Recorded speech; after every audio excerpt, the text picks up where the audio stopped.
Hello, and welcome back to our little corner of the internet. We hear so much about computer hackers these days, don't we?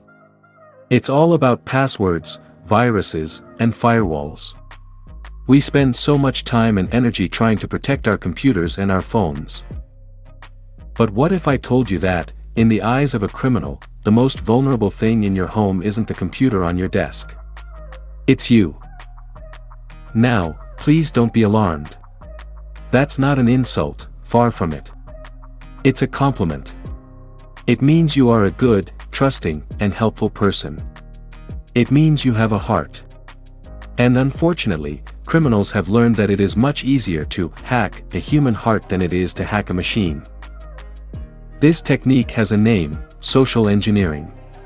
It is the art of manipulating people to gain access to their information.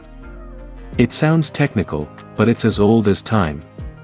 It's the digital version of a con artist's sweet talk. Today, we are going to pull back the curtain on their tricks. We will learn not about computer code, but about human code, the emotions and instincts they exploit. And by the end of our chat, you will see that your greatest strength isn't a strong password, it's a strong sense of self-awareness. The unlocked door analogy. I want you to imagine your life is a house. Your bank account, your savings, your personal memories, they are all treasures locked safely inside. You spend a lot of time securing this house. You put strong locks on the doors, your passwords. You have an alarm system, antivirus software. You make sure the windows are closed, your security settings. Your computer is like the vault in your basement, very, very secure. But what do social engineers do? They don't bother trying to pick the lock on the vault. They don't try to break down the door. Instead, they walk up to the front door, ring the bell, and politely ask you to let them in. They might be dressed like a friendly delivery person, a worried technician, or even a police officer. They use psychological tricks to convince you that they belong inside your house. And because you are a kind and trusting person, you might just hold the door open for them. Social engineering, at its core, is the art of talking someone into unlocking their own door. And once they're inside, they can walk right down to the vault. The 4 master keys, the emotions they exploit. So, how do they convince us to open that door? Scammers have learned that humans have master keys, universal emotions that can be used to bypass our logical thinking. They use these keys to get what they want. Let's talk about the 4 most common ones. The first key, fear. This is the most powerful key of all. Scammers will try to make you panic. They will call you and say, your social security number has been suspended, or there is a warrant out for your arrest for unpaid taxes. Your heart starts to pound. You're scared. They know that when you are scared, you don't think clearly. You just want the scary thing to go away. And they will offer you a quick, easy way to make it go away, if you just pay them a fee or give them your information. The second key, greed, or hope. This key is dressed up as an amazing opportunity. You have won the lottery. An unknown relative has left you $1 million inheritance. I have a secret investment that can double your money in a week. They are preying on our natural desire for a better, more secure life. They promise you the world, but the catch is always the same: to get the big prize, you first have to send them a small amount of money for taxes or fees. The third key, compassion, or love. This key is perhaps the cruelest. This is the grandparent scam we have talked about before, where they pretend to be a loved one in trouble. Or it could be a romance scam, where someone online pretends to fall in love with you, only to suffer a terrible tragedy that requires your financial help. They hack your heart by exploiting your natural desire to help those you care about. The fourth key, trust in authority. We are raised to respect authority. We trust our doctors, our bankers, and government officials. Scammers know this. They will pretend to be from your bank, from Medicare, from Apple's tech support, or from the IRS. They use official-sounding titles and fake badge numbers to make you believe they are legitimate.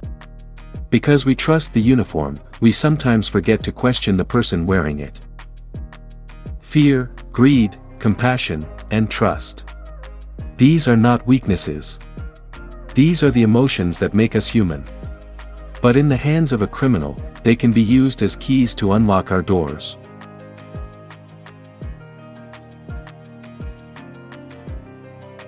I know this is a lot to take in. It can be a little unsettling to realize how these criminals think. But knowledge is power, and you are doing a wonderful job just by being here and learning. If this explanation is helping you see these scams in a new light, could you do me a small kindness and tap the like button below? It really helps other people find this chat, and it lets me know that we're on the right track.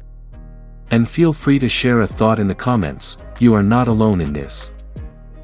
The story is the scam, pretexting explained. Now that we know the emotional keys they use, let's talk about the stories they tell. In the world of security, this is called pretexting. Pretexting is just a fancy word for creating a fake story, a pretext, to trick someone. It is the script the con artist uses. Think about it. A real representative from your bank has no reason to call you and ask for your full password. They already know who you are. But a scammer needs a story. So the pretext is, we have detected suspicious activity on your account, and we need you to confirm your password to secure it. The story gives them a reason to ask for the information they want. A real grandchild in trouble would likely call their parents first. But a scammer needs a story to isolate you. So the pretext is, I'm in jail, but please don't tell mom and dad. I don't want to disappoint them. Can you just send me the money directly? The story is the scam. When you find yourself in a conversation that feels more like a movie plot than a real-life situation, full of drama, urgency, and secrecy, that is a huge red flag. Real life is usually much more boring. If the story sounds too dramatic to be true, it probably is. You are a good person, how they use politeness against us. I want to talk about one more tool they use, and it's one that a lot of us share. It's politeness. From a very young age, most of us are taught to be helpful, to not be rude, and to trust people until they give us a reason not to. Social engineers love this. They know that if they ask you a slightly personal question, you might feel rude refusing to answer. They know that if they keep you on the phone, you might feel awkward hanging up on them. They are counting on your good manners to keep you from ending the conversation. I want to give you permission, right here and now, to be rude. You have the right to say, no. You have the right to say, I am not comfortable sharing that. And you absolutely have the right to hang up the phone without another word. Your financial security and your peace of mind are infinitely more important than the feelings of a stranger on the phone. A legitimate professional will understand your caution. A criminal will get angry. Their reaction will tell you everything you need to know. Building your human firewall. So, how do we protect ourselves? We can't just stop being fearful or compassionate or trusting. That would mean we stop being human. Instead, we need to build a human firewall. A firewall is what a computer uses to block dangerous things from getting in. Our human firewall is a set of simple mental habits that can protect us. Here are the 4 bricks in your firewall. Brick number 1, the pause button. No matter what someone tells you, no matter how urgent it sounds, your first response should always be to pause. Take a deep breath. Tell them, let me call you back in 5 minutes. This pause breaks their spell. It gives your logical brain a chance to catch up with your emotional brain. Brick number 2, the verification habit. Never trust, always verify. If your bank calls you, hang up and call the number on the back of your debit card. If Medicare emails you, go to the official Medicare website yourself. If your grandchild calls from a strange number, hang up and call their real number. Get your information from a source you know is real, not from the person who contacted you. Brick number 3, the too good to be true meter. Develop a healthy skepticism for anything that seems too good. Free money, secret inheritances, and guaranteed lottery wins do not exist. If it sounds like a fairy tale, it is one. Brick number 4, the information diet. Be mindful of what you share, both online and in person. Scammers research their victims. The less they know about you, your family members' names, your routines, your recent vacations, the harder it is for them to create a believable story. Treat your personal information like cash. Don't leave it lying around for strangers to pick up. A final thought, your experience is your superpower. It is true that some studies suggest older adults can be more vulnerable to these scams. Reasons might include higher levels of trust or age-related changes in the brain that make it harder to detect deception. But I want to leave you with a different perspective. You have something that young people don't. You have a lifetime of experience. You have dealt with people from all walks of life. You have negotiated, you have raised families, you have navigated complex situations. Your gut instinct has been finely tuned over decades. Perhaps more than anyone else, you know when a story doesn't add up. You know when someone's flattery feels fake. You know when a situation just feels off. In our digital world, we are told to trust the technology. But when it comes to social engineering, the best advice is to trust yourself. Trust that feeling in the pit of your stomach. Your experience is not a liability, it is your superpower. Do not let anyone ever convince you otherwise. Conclusion.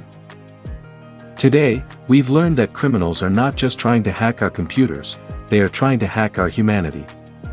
They use our best qualities, our kindness, our trust, our love for our families, against us.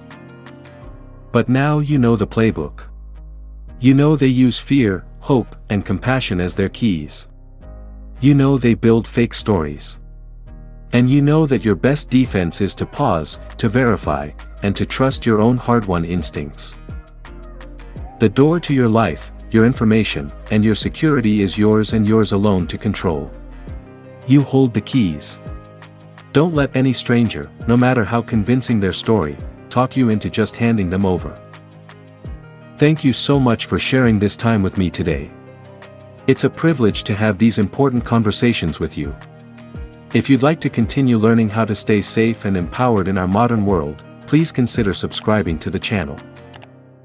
Until next time, be safe, be skeptical, and be confident in your own wisdom. Goodbye for now.